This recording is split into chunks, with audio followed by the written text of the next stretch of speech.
سائل کہتا ہے کہ مکہ کا مجاور تھا، قمی اس کا لقب ہے، قم کا رہنے والا تھا، چلا گیا تھا مکہ، پھر اس کے بعد مدینہ آیا کسی کام سے اور امام سے ملاقات کا شرف بھی حاصل کیا۔ کہتا ہے کہ میں چاہتا تھا کہ امام سے کوئی سوال کروں، مانگوں، لیکن حالات ایسے نہیں بن پائے اور میری زبان میں اتنی طاقت نہیں تھی کہ میں امام سے کچھ کہوں کہ میری بھی کچھ مدد کر دیں، اور شرم محسوس ہوا۔ یہاں تک کہ میرے جانے کا وقت آ گیا اور میں کچھ مانگے بغیر جانے لگا۔ پھر جاتے جاتے مجھے خیال آیا کہ ہو سکتا ہے کہ مانگنا میرے لیے مناسب ہو، اس لیے میں نے استخارہ کیا، اور استخارہ کا یہ طریقہ اختیار کیا کہ مسجد میں آیا، 2 رکعت نماز پڑھی۔ 2 رکعت نماز پڑھنے کے بعد میں نے پروردگار سے دعائے خیر طلب کی، جسے استخارہ کہا جاتا ہے۔ اچھا، ہمارے یہی کی مطلب ہوتا ہے استخارے کا کہ مولانا کو بول دیں کہ تصویر سے استخارہ کر کے بتائیں کہ اچھا یا برا ہے، مولانا کو بول دیں کہ استخارہ کر کے بتائیں کہ میں کام کروں یا نہیں کروں۔ استخارے کا صرف یہ ایک مطلب نہیں ہے، بلکہ زیادہ اہم مطلب جو روایات میں بیان بھی ہوا ہے اور علماء اس بارے میں تاکید بھی کرتے ہیں کہ استخارے کا اصل مطلب یہ ہے کہ خدا سے طلب خیر کرنا۔ استخارے کا مطلب ہوتا ہے طلب خیر کرنا۔ تو اس نے 100 مرتبہ استخارہ کیا، یعنی 100 مرتبہ پروردگار سے کہا کہ میرے لیے کس کام کے اندر اچھائی ہے، پروردگار تو میرے لیے روشن کر دے۔ 100 مرتبہ پروردگار سے یہ درخواست کی، پروردگار سے دعا مانگی۔ کہتا ہے جب میری درخواست مکمل ہوئی تو میرے ذہن میں خیال آیا کہ نہیں، مانگنا مناسب نہیں ہے، اس لیے مانگے بغیر ہی میں چلا جاتا ہوں، زیادہ ٹھیک ہے۔ اب اس کی مصلحت کیا ہے یہ آپ کو آگے چل کے پتہ چلے گا۔ جب وہ چلنے لگا تو چلتے چلتے ابھی کچھ فاصلہ اسے طے کیا تھا مدینے کا، کہ پیچھے سے ایک شخص آیا اور کہا کہ تیرا نام محمد بن سہل قمی تو نہیں ہے؟ کہا کہ ہاں میرا نام محمد بن سہل قمی ہے۔ کہا تجھے میرا نام کیسے پتہ چلا؟ کہا مجھے تیرے امام تقی علیہ السلام نے بھیجا ہے۔ سبحان اللہ، سبحان اللہ۔ اور خالی ہاتھ نہیں بھیجا ہے بلکہ 2 لباس کے ساتھ بھیجا، اور کہا ہے کہ اس کی ایک خواہش تھی کہ مجھ سے طلب کرتا، لیکن نہیں مانگ پایا تو ہم بن مانگے بھی عطا کرنے والے، لہٰذا اس کے حوالے یہ دونوں لباس کر دینا۔ تو مولا کی شان صرف یہ نہیں ہے کہ مانگنے کے بعد عطا ہوتا ہے، یہ گھرانہ وہ ہے کہ جو بن مانگے بھی عطا کرنے والا ہے، اور بن مانگے عطا کرنے کی صفت یا خدا کی ہے یا خدا والوں کی ہے۔ دعائے ماہ رجب کا میں جملہ آپ کی خدمت بیان کروں اور پھر میں اس جملے کو مکمل کروں۔ ماہ رجب کے اندر ایک دعا ہے جو پڑھنے کا مستحب ہے ہر نماز کے بعد۔ وہ کون سی دعا ہے؟ بسم اللہ الرحمن الرحیم، یا من ارجوہ لکل خیر وآمنوا سخطہ عند کل شر یا من یعطی الکثیر بالقلیل۔ اور اس کے بعد چوتھا جملہ یہ ہے، یا من یعطی من سألہ یا من یعطی من لم یسألہ ومن لم یعرف۔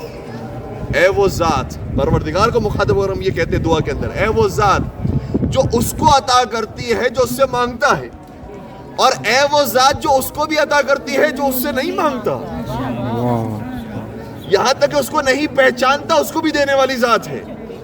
تو یا ہمیں یہ خصوصیت نظر آتی ہے تو ذات پروردگار میں نظر آتی ہے جو بن مانگے دیتا ہے، یا اللہ کے خاص الخاص بندوں میں نظر آتی ہے جو بن مانگے عطا کرتے ہیں۔ مل کے درود پڑھ دیجئے گا محمد وعلی اللہم صلی علی محمد وعلی محمد۔ تو امام جواد اس طرح سے عطا کرنے والے ہیں۔ اور ایک شخص آیا ہے، کیونکہ جواد کے اوپر گفتگو ہو رہی ہے، اگر تھکے ہوئے نہیں ہیں تو میں ساتھ ساتھ کچھ مطلب اور بھی بیان کرتا ہوں۔ ایک شخص آیا اور اب سے بڑے عجیب انداز سوال کیا کہ آگے مولا مجھے عطا فرمائیے، اور صرف یہ نہیں کہا، آگے ایک اور جملہ بھی کہا کہ مجھے اپنی شان کے مطابق عطا فرمائیے۔ اب جب یہ جملہ ارشاد فرمایا اور یہ بڑا معرفت والا جملہ ہے، ہر ایک اپنی زبان سے ادا نہیں کرتا، مجھے آپ اپنی معرفت کے حساب سے عطا فرمائیے۔ سنیں گے امام نے کیا جواب دیا؟ یہ نہیں کہا کہ میں تجھے سب کچھ دے دوں گا، عجیب جملہ ارشاد فرمایا، فرمایا یہ میں تجھے دے ہی نہیں سکتا، یہ میں دے ہی نہیں سکتا۔ کہ مولا پھر میں کس طرح سے سوال کروں؟ کہا کہ اپنی معرفت کے حساب سے، اپنی شان کے حساب سے سوال کروں۔ کہا کہ مولا پھر آپ مجھے اپنی میری شان، میری اوقات کے مطابق عطا فرما دیجئے۔ امام نے وہیں سے 100 دینار اٹھائے، اور 100 دینار کا مطلب 100 سونے کے سکے، اور اس زمانے کے ہر سکے کا وزن آج کے دور کے حساب سے 4.5 گرام سونے کے برابر بنتا ہے، یعنی آپ سمجھ لیجیے 450 گرام سونا امام نے اسی وقت عطا فرمایا۔ پھر حیران ہو گیا، اور ظاہر سی بات ہے دل کے اندر سوال پیدا ہوا کہ مولا یہ کیا بات ہوئی؟ میں نے آپ سے آپ کی شان کے مطابق جب سوال کیا تو کچھ عطا نہیں کیا، اور کہا کہ میں نہیں دے سکتا، اور جب اپنی اوقات کے مطابق سوال کیا تو آپ نے دے دیا۔ علماء نے اس کی وجہ لکھی ہے، کہا وجہ یہ ہے کہ امام اس وقت دنیا کے اندر موجود ہیں اور دنیا محدود ہے.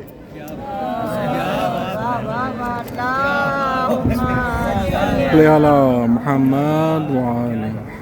اور امام کی خود ذات خدا کے بنائے ہوئے ہیں، لیکن خدا نے اس طرح سے بنائے ہوئے کہ وہ لامحدود ہیں، رحمت للعالمین کے نواسے ہیں، رحمت للعالمین کی اولاد ہیں. اور عالمین محدود نہیں ہیں، عالمین لامحدود ہیں. کہ جب تو نے سوال کیا ہے لامحدود کا تو وہ میں تجھے دے نہیں سکتا. اگر تو اپنی اوقات کے حساب سے سوال کرے گا تو وہ محدود ہے، لہٰذا میں دے سکتا. تو امام اتنے جواد، اتنے عطا کرنے والے تھے کہ کسی کو خالی ہاتھ نہیں لوٹایا. اور اگر خود اپنے شان کے حساب سے عطا کرتے تو پوری کائنات اس کے حوالے کر سکتے تھے، لیکن دنیا محدود ہے اس لیے عطا نہیں کر سکے. لیکن ہم یہ ضرور کہتے ہیں کہ مولا دنیا تو محدود ہے، لیکن قبر کے مراحل، قیامت کے مراحل یہ محدود نہیں ہے. لہٰذا وہاں پر آپ ہماری دستگیری فرمائیے گا، وہاں پر آپ ہماری مدد فرمائیے گا، اور وہاں پر آپ کثیر عطا فرمائیے گا کہ جو لامحدود ہوگا.